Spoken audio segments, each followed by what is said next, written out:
welcome to the latest Forsters Northern Law podcast. I'm Miri Stickland, Knowledge Development Lawyer in the Commercial Real Estate team.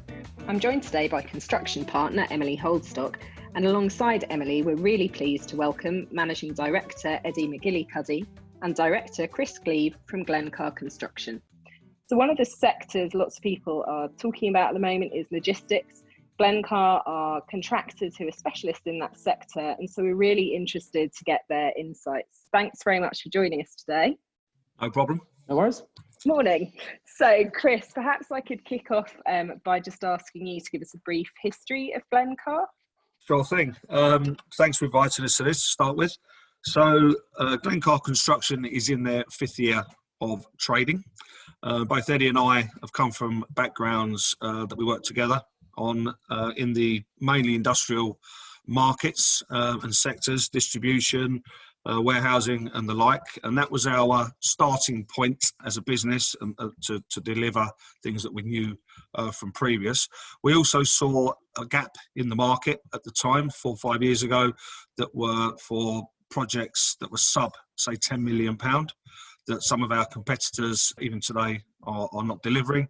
So we started our journey delivering those units on those buildings and projects of that size. Obviously, as time's gone by, we've progressed both in terms of size, types of projects that we deliver, still concentrating very much in the distribution, industrial, warehousing sector.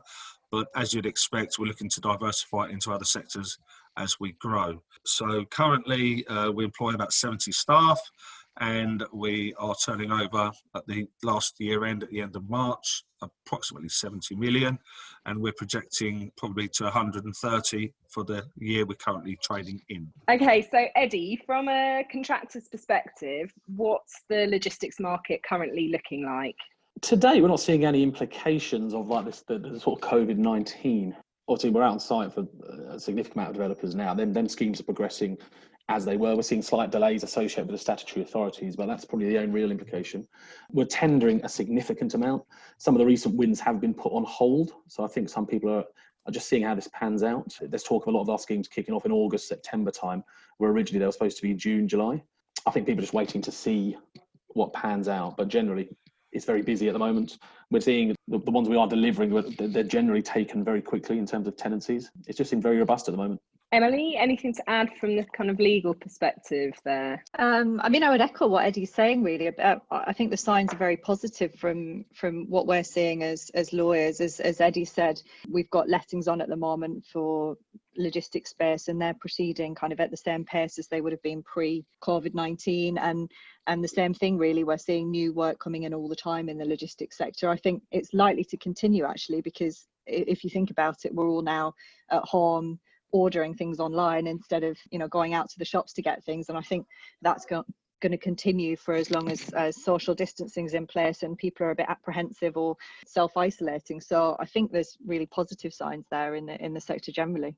I think to add to that, I think Brexit and now COVID-19, I think it's escalated how much the country relies on import. So I think we're going to start looking at a lot more self-manufacturing, self-production, like industry being brought onshore. So I think that again will drive demand. So on the other side of that, what are some of the key challenges that you're sort of currently dealing with? So I mean, if you take COVID-19 as the obvious topic of conversation, when it all first started, I must admit, Eddie and I were having some sleepless nights at the very beginning in terms of for the first 24, 48, 72 hours in terms of what we're going to do with the staff. Are the sites going to remain operational? What can and can't we do? And obviously the messages from the government were as confusing as anything. So the first few days were a little bit touchy, but we've managed to maintain almost all of our sites operationally, which is testament to us and our staff. By obviously at all times adhering to the measures that we needed to put in place, the COVID, the restrictions and the 2 metre distancing and the like. And we've actually had a fair few accolades from our clients through the course of the last couple of months, few weeks, by doing exactly that, by keeping the sites operational. Obviously the clients still want to deliver or want us to deliver their buildings on time. Obviously they want us to do it in a safe manner because everyone's got the responsibility to do that. And we've done that. Whereas some of our competitors, for some reason, that's their choices, of just shut shop. So we've managed to keep the sites operational. So the challenge is have been logistically quite difficult, but now we're in a bit of a roll. All of our staff have kept working. A lot of them are from home. The office was shut. We didn't need to operate the office in the true sense of the word as it was before, but it's actually become quite positive in the way in which we may look at the way some of the practices we might adopt going forward. I mean, for example, Teams meetings, Zoom meetings. You know, Eddie and I are often travelling around the country. We can now do forecast reviews, which we might do 2 a day, if you like, in the old-fashioned way, going to site. Don't get me wrong, it's always good to go to site, but if you've already been to site, you can get the video footage from the sites, people on phones, you know, cameras. We've got our own drone, so we can fly the drone around so we get to see the site. And we can do 5 forecasts in a day. So people working from home, the way in which people communicate in the meetings, it's actually turning into more of a positive at the moment. What the fallout and impact will be going forward, who knows? That remains to be seen. So just to add to that, I think some of the challenges we're facing on the coal face out on site is a lot of the statutory bodies, so the electricity, water, gas, they're shut up. They're doing only emergency works. That's one of the challenges, that's driving the delays on site, unfortunately. In terms of material provision, subcontractors and supply chains, we're seeing very little disruption, but there was some initial nervousness. Some subcontractors shut down, and some of the material suppliers shut down their factories and the manufacturing slowed up. However, that's all releasing now, and there was always alternative suppliers, so we managed to maintain programs throughout. I think production dropped to perhaps 90%.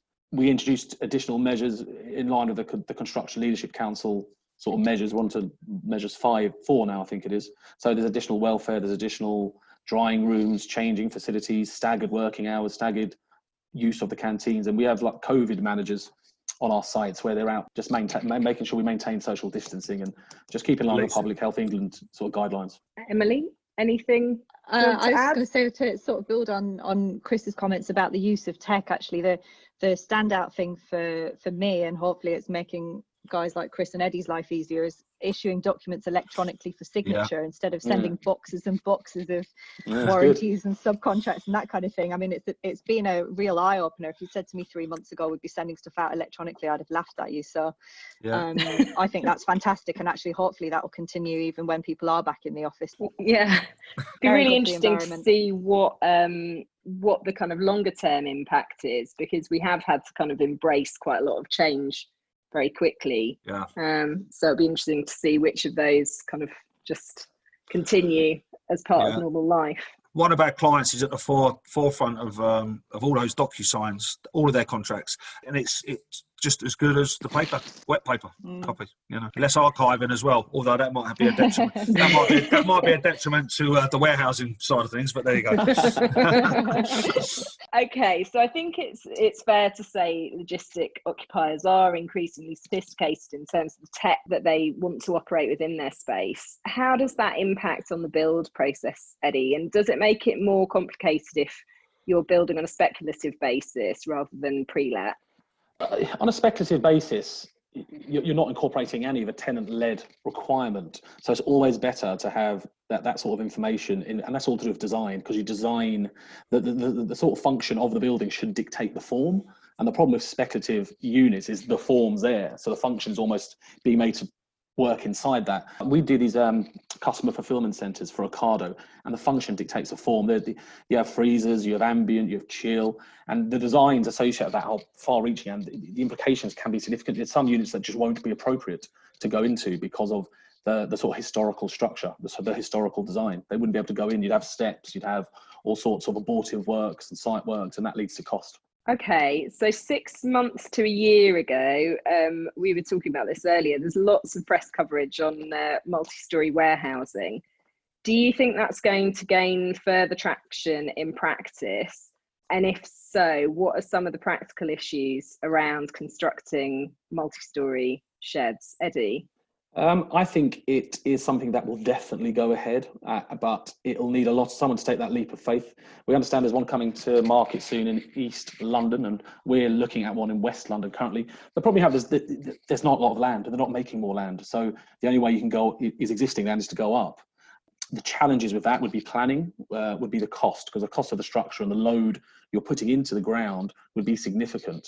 So the sort of rents and such things might make that unachievable, I'm not sure, but last mile delivery, certainly I can see that coming out of multi-story warehousing. And you mentioned sheds with beds as well. I think you coined it, didn't you? Yeah, there's been discussions on that quite a few times. Beds on sheds, so that's like hotels and flats That's on top of sheds. I think that has its challenges, planning wise and such things, but also acoustically. I'm not sure I'd want to be staying in a hotel bed or living in a flat above a warehouse. Okay, and finally, just looking forward, what is Glencar's vision for the future?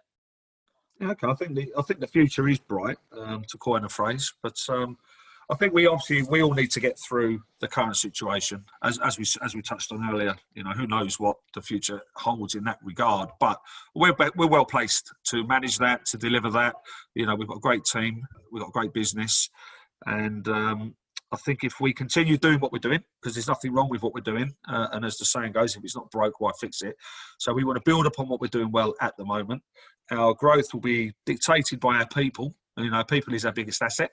So we need to maintain and retain those guys, and diversify in a way. You know, we don't want all our eggs in one basket, but as we've touched on throughout this podcast, you know, the distribution, the logistics is a growing market. It's a sustainable market, and I believe we're in the right market to allow us as a business to continue our growth, to maintain our growth for the foreseeable.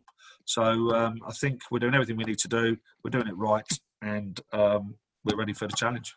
I think agility is key there. I think because we're quite a small organisation relative to some of our competitors, we can react quicker. We're quite agile, and what the new normal becomes, we hopefully be in a position to react quite quickly to. Great.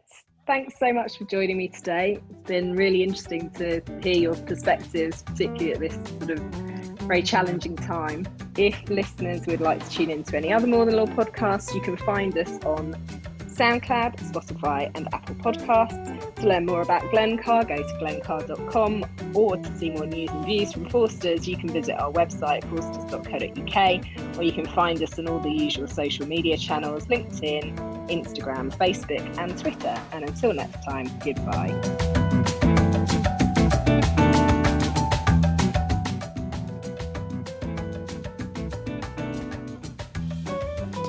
Forsters More Than Law podcast is for general information only and should not be considered to be professional advice. Forsters LLP accepts no liability or responsibility for any direct or consequential loss arising from the use of, reliance on or reference to this podcast. Forsters LLP makes no warranty or representation as to the accuracy of the information contained in this podcast.